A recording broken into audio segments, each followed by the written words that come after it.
ஸ்ரீ குருப்யோ நமஹ. ஸ்ரீ மகாபரிவாச்சரணம்.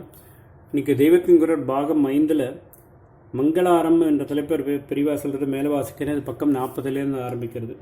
ஆரோக்கியத்துக்காக சூரியனை பூஜிக்கிறோம், படிப்புக்கு சரஸ்வதி, பணத்துக்கு லக்ஷ்மியை என்று இப்படி ஒவ்வொரு பலனுக்காக ஒரு மூர்த்தியை பூஜை பண்ணுகிறோம் என்று வைத்துக்கொள்ளுங்கள்.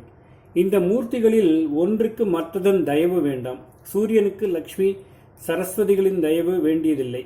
அவர்களுக்கும் அதே மாதிரிதான். அவரவர் தாங்கள் தர வேண்டிய பலனை தந்துவிட்டு போவார்கள்.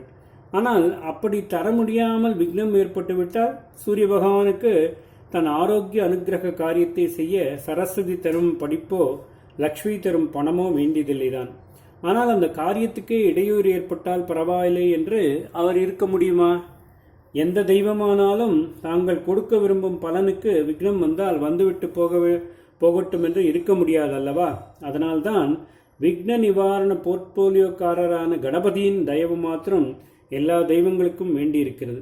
இவர் தயவில்லாமல் அவர்கள் தங்கள் அனுகிரக காரியத்தை பண்ண முடியாது. லௌகீக பலனாக இல்லாமல் ஞானம் வேண்டும், நிஜமான பக்தி வேண்டும் என்றெல்லாம் ஈஸ்வரனை, அம்பாளை, விஷ்ணுவை பூஜை பண்ணும்போது கூட அதற்கும் நம் பட்சத்திலோ நமக்கு அனுகிரகிக்க வேண்டிய உபாசனா மூர்த்தியின் பட்சத்திலோ விக்னம் ஏற்படாமல் இருப்பதற்கு கணபதியின் தயவு வேண்டித்தான் இருக்கிறது. ஆனபடியால் அவரை சகல பலதாதாவாக வைக்காமல் நாம் பலனுக்காக வேறொரு மூர்த்தி பூஜித்தாலும் கூட முதலில் இவர் தயவை நாடி ஆரம்ப பூஜை இவருக்கு செய்துதான் ஆக வேண்டியிருக்கிறது. இங்கேதான் தத்ஹேது நியாயமறிந்தவன் ஆலோசனை பண்ணி பார்க்கிறான். சரி, விக்னேஸ்வரர் தாமே எல்லாவித பலன்களையும் தராமல் விக்ன நிவர்த்தி செய்பவராக மட்டுமே இருந்தாலும் இருந்துவிட்டு போகட்டும். இப்படி இவர் மட்டும் இவர் இருக்கும்போது கூட எந்த தெய்வமானாலும் இவரை பூஜித்து இவருடைய தயவை பெற்றுத்தான் நம்முடைய காரியத்தை நடத்தி கொடுக்க வேண்டியிருக்கிறது. விக்னம் ஏற்படாமல் இருப்பதற்காக எந்த தெய்வமானாலும் இவரிடம் வந்து நிற்க வேண்டியதுதான் இருக்கிறது. அதாவது அந்த தெய்வங்கள் நம் காரியத்தை இடையூறு இல்லாமல் நடத்தி தருவதற்கு காரணமாக, அதாவது ஹேத்துவாக இருப்பவர் இவர்தான்.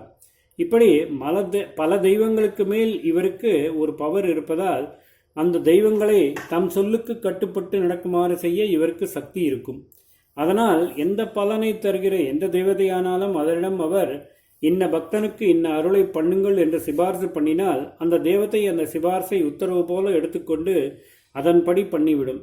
அந்த தேவதையின் போர்ட்போலியோவை இவர் தாமே எடுத்துக்கொண்டு அது தரும் பலனை தர வேண்டும் என்றில்லை. பரமேஸ்வரனின் ராஜாங்கத்தில் யாருக்கு எந்த இலாக்காவோ அது அப்படியே இருக்கலாம். ஆனால் எந்த தெய்வமானாலும் அதனிடம் இவர் இன்னாருக்கு நீ அருள் பண்ணு என்று சொல்லிவிட்டால் அது பண்ணிவிடும். இல்லாவிட்டால் ஏதாவது ஒரு காரியத்தில் அந்த தெய்வம் ஈடுபடும் போது விக்னம் ஏற்பட்டு கஷ்டப்படும்படி ஆகிவிடும்.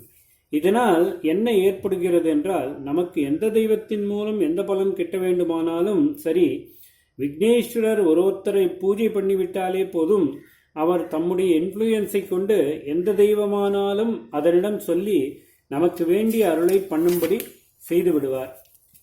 தத்ஹேது நியாயமறிந்தவன் இப்படி யோசித்து விக்னேஸ்வரரின் இன்ஃப்ளூயன்ஸை ஹேதுவாக கொண்டே எந்த தெய்வத்திடமும் அது கொடுக்க வேண்டிய பலனை அடைய முடியும் என்னும்போது இவருக்கு மாத்திரம் பூஜை பண்ணுவதோடு நிறுத்தி கொண்டு விடலாமே. பலதாதா என்பதாக இன்னொரு தெய்வத்துக்கு வேறே ஏன் பூஜை செய்யணும்?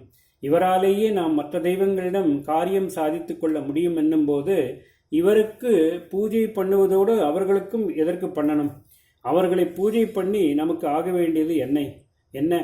தத்ஹேதோரேவ தத்ஹேதுத்வே என்று நினைக்கிறான். ஆரம்ப பூஜை இவருக்கு, அப்புறம் முக்கிய பூஜை இன்னொருத்தருக்கு என்று இல்லாமல் இவரையே முக்கியமாக வைத்து முழு பூஜையும் இவருக்கே பண்ணிவிட்டு திருப்தியாகி விடுகிறான். தனக்கு வேண்டிய எந்த விதமான பலனையும் விக்னேஸ்வரின் வழியாக பெற்றுவிடுகிறான். தத்ஹேதோரிதி நீதி வித்து பஜதே தேவம் எம் ஏகம் பரம். நீதி வித்து என்பதற்கு தத்ஹேது நீதி அறிந்தவனோ என்றால் என்று அர்த்தம். மற்ற சாதாரண ஜனங்கள் பிள்ளையாருக்கு ஆரம்பத்தில் ஒரு குட்டி பூஜை, அப்புறம் இன்னொரு தெய்வத்துக்கு பெரிசான முக்கிய பூஜை என்று செய்தாலும் தத்ஹேது நியாயம் தெரிந்தவனே என்றால் இவரை காரணமாக கொண்டே இதர தேவதா பிரசாதங்களையும் பெற்றுவிட முடியும் என்பதால் இவருக்கே முழு பூஜையும் செய்து முடித்து விடுகிறான் என்று இவ்வளவு அர்த்தம் தத்தேதோரிதி நீதிவித்து பஜதே என்பதில் அடங்கியிருக்கிறது. ஓம் ஸ்ரீ குருப்யோ நமஹ. ஸ்ரீ மகாபரிவாச்சரணம்.